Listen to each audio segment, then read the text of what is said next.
Jean-Marc Morandini. Le fait média du jour, c'est donc cette nouvelle affaire sulfureuse qui pourrait bien à nouveau mettre à mal le foot français. Depuis 24 heures, les rumeurs vont bon train concernant des personnalités soupçonnées d'avoir eu des relations intimes avec une prostituée mineure. Mais le problème, c'est que les médias sont très embêtés pour traiter cette affaire. Ils ne savent pas s'il faut donner les noms, s'il ne faut pas la donner. Certains comparent ça déjà à l'affaire Zaya. Faut-il donner des détails ou pas? On va voir ça avec vous, Bastien Billot. Vous êtes notre expert en communication. Bonjour Jean-Marc. Et oui, c'est décidément une semaine médiatique très footballistique où la jurisprudence Zaya n'a visiblement pas servi de leçon. Et une nouvelle fois, le football se retrouve donc dans la page faits divers.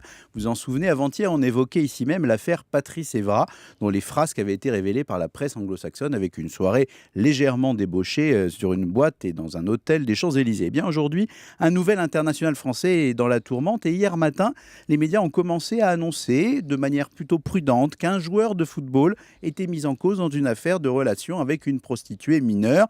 Il disait généralement des policiers soupçonnent un joueur de l'équipe de France de football d'avoir eu des relations intimes avec une prostituée de 16 ans sans en dire jamais plus. Et cette nouvelle est passée en boucle hier matin sans qu'aucun média n'avance de nom. Mais évidemment, tout le monde faisait immédiatement la comparaison avec l'affaire Zaya. Vous vous en souvenez, Jean-Marc? C'était il y a déjà 3 ans, l'affaire Zaya, avec les joueurs Franck Ribéry et Karim Benzema qui avaient été accusés d'avoir eu recours eux aussi au service de cette prostituée qui était mineure au moment des faits. Ils comparaîtront d'ailleurs en juin devant le tribunal correctionnel de Paris. Mais jusqu'à hier après-midi, c'était silence radio. Alors la question que se posent tous les médias, c'est s'il faut donner ou pas le nom de ce footballeur. Bah oui, et ce qui est étrange, c'est qu'il s'est produit une sorte d'effet boule de neige médiatique hier en montant en pression à longueur de journée. Le matin, comme je vous le disais, personne ne donnait le nom. Les radios commençaient à faire une espèce de jeu de piste en disant ce joueur a une caractéristique précise, il a joué en équipe de France, mais il n'y joue plus depuis quelque temps. Donc chacun... C'est un Cluedo, là. Exactement, c'était un peu le jeu du Cluedo. On essayait de trouver qui pouvait être concerné. Et puis la rumeur a enflé, et on sentait bien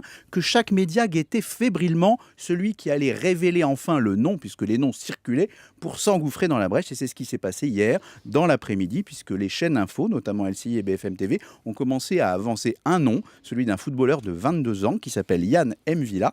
Et c'est ce nom qui a été repris à partir de cet instant en boucle sur toute une série de sites, et notamment des plus sérieux, le site internet du journal Le Monde, le site de 20 minutes, et chacun y allait du nom et de cette analyse pour savoir si vraiment il était ou pas en cause dans cette affaire. Alors ça laisse la porte ouverte à toutes les supputations et ça a obligé à une contre-attaque médiatique qui a été menée assez naturellement par l'avocat de ce joueur, l'avocat de Yann M'Vila. C'est quand même important de savoir ce qu'il a dit, qui a expliqué qu'il était pour lui difficile de se défendre d'accusations dans les médias quand on n'est même pas dans la procédure. Ça paraissait assez logique.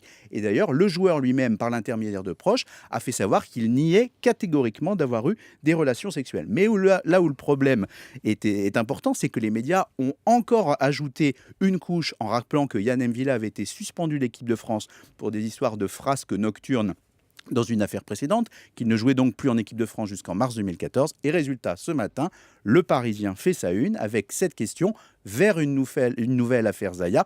Et la photo de Yann M'Vila est à côté du titre. Il y a quand même un point d'interrogation. Mais quand vous ouvrez le journal, eh bien c'est écrit « Le footballeur Yann M'Vila visé par une nouvelle affaire ». Le ton est affirmatif et la présomption d'innocence, Jean-Marc, elle a bon dos. Voilà, et ce que me fait savoir à l'instant d'ailleurs en vous écoutant un des journalistes de TF1 LCI, c'est que LCI et TF1 ont cité le nom des 9h30 hier matin et c'est eux les premiers à avoir donné ce nom. Alors est-ce qu'il est bien prudent justement de révéler ce nom au public? Eh bien écoutez Jean-Marc, le problème c'est que révéler un nom ça suppose d'avoir fait un minimum d'enquête et ça a provoqué le courroux du président de la Fédération française de football, Noël Le Graët. On connaît en général les responsables du football français comme étant des gens avec un discours assez policé. Là, le moins qu'on puisse dire c'est qu'il s'est lâché. Il a d'abord dit je ne veux pas parler de M'Vila avant d'avoir la confirmation qu'il est concerné par cette affaire, ça paraissait logique, mais là où il a été incroyable, c'est qu'il a dit « ce n'est pas du foot, c'est du cul », je le cite. Ah ouais. Il n'y a pas que les footballeurs qui vont voir les putes, on ne va pas mettre un gendarme derrière chaque joueur. Le politiquement correct était définitivement dépassé. Et puis le problème qui se pose pour la communication de ce joueur,